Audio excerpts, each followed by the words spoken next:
Welcome back, guys. We back here in Ho Chi Minh. Maria, wait. Yeah, you got. Yeah. You got. We back to Ho Chi Minh, guys. So, dito kami. Ang init dito kaysa Danang. Kasi ang weather ngayon is 36 degrees dito. So, ngayon, naghahanap kami ng museum. Is this a museum? No. Hanap namin yung museum na nadaanan namin kahapon. Actually, guys, last day na nung biyanan ko. So, mamaya pa ang flight nila ng gabi. So, nag-decide kami na instead na naka-stay lang sa hotel, makabugawin namin makabuluhan today ang aming gagawin. So, maghanap kami ng museum, guys, and samahan nyo kami. Bye! Babe! No, go that way. Coconut! Go round. Hey, go round, start walking that way. Hey, not this fucking... Give up! Give up! Baliw! War Museum. Left here. Left here. Ah. Oh, here, where them bikes are going. Ah, that one. Yeah, Okay, thank you. Bye bye.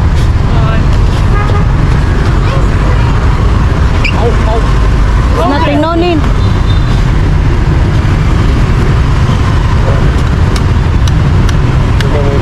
That's bumili na lang kami. We share. It's only two. That's all. Oh no, no.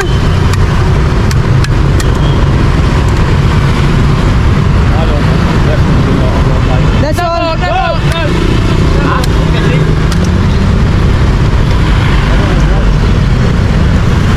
The 150 dong. 150 dong. They sell 150 dong. Because they're three.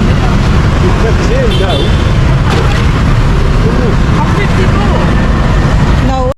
So ito na nga, guys. Wala pa akong boses. Pinaano niya yung dito sa asawa ko yung ano niya, yung buko niya. Kasi style nila yan. Papahawak sa yung paninda nila. And then, nagbibigay dapat ng tip yung asawa ko dyan. Kaso lang, binigyan kami ng buko, sunod-sunod, pinagbubuksan niya yung buko. Ngayon, ang benta niya sa buko, sa 3 peraso, 150,000 dong. Sa pera natin is 350 sa 3 buko na maliliit. So, scam uli. Marami scammer dyan, guys, sa Ho Chi Minh. So, ingat talaga kayo kung maging wise sa pagbabayad. Kaso lang, hindi na kami nakipagtalo, binayaran na lang. Narinig nyo naman yung biyanang kong babae, di ba, guys? Sabi niya, 150 dong. Sabi niya, gano'n, grabing mahal. So, sa 3 buko na maliliit, 350 pesos sa pera natin. Isipin mo yun, guys. So, talaga riff off, di ba? Sarap siya. Look at mine. Mahal, 50. I have a picnic course. Mom, I want to drink it on the camera too. Ang sarap ng coconut nila, guys, kasi malamig. Want some, Charlie? Ang sarap niya. Good idea. Pag may ganito, guys, sa Pilipinas, kung sino nanonood ng vlog ko, sa Pilipinas, ilagay nyo sa ano siya, sa cooler, nilalagyan nila ng ice. Ang sarap.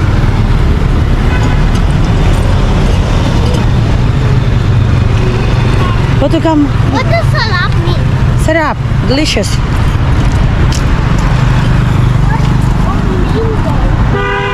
Oh my God. It's also sweet. Ayan, guys, dumating na kami sa museum niyan. So, bago ka pumasok, magbabayad ka muna ng entrance fee. Pero hindi naman masama ang, ang presyo, guys. So, okay lang. Itong museum, guys, is all about na past, na history ng Vietnam, ng war nila.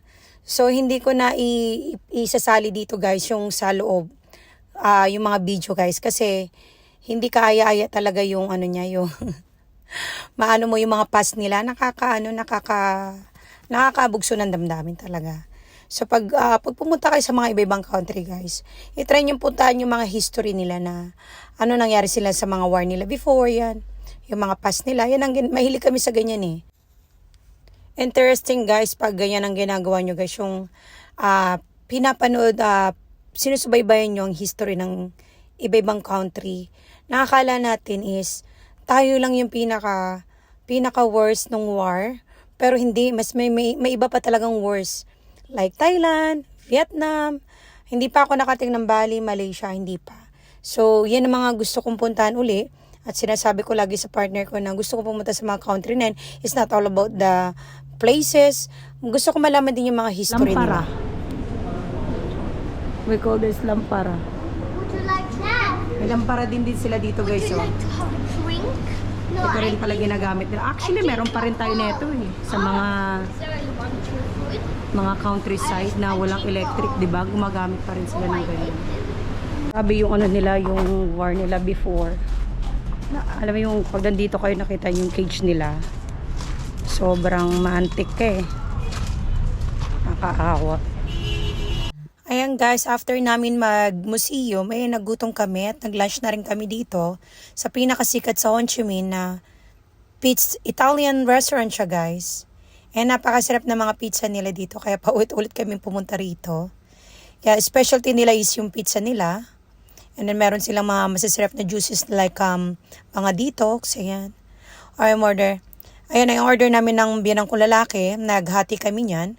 Ang kulit yan guys, seafoods yan, seafoods pizza, at saka fried chicken, order na rin kami. Yan nga guys, nakakasadi, after nitong lunch, ito yung pinakahuli naming lunch together kasi sila pabalik na ng UK. Kami kinabukasan ay pabalik na kami ng Korea. So, nakakasad lang dahil ang bilis lang talaga ng oras at panahon. 3 weeks din yung aming holiday.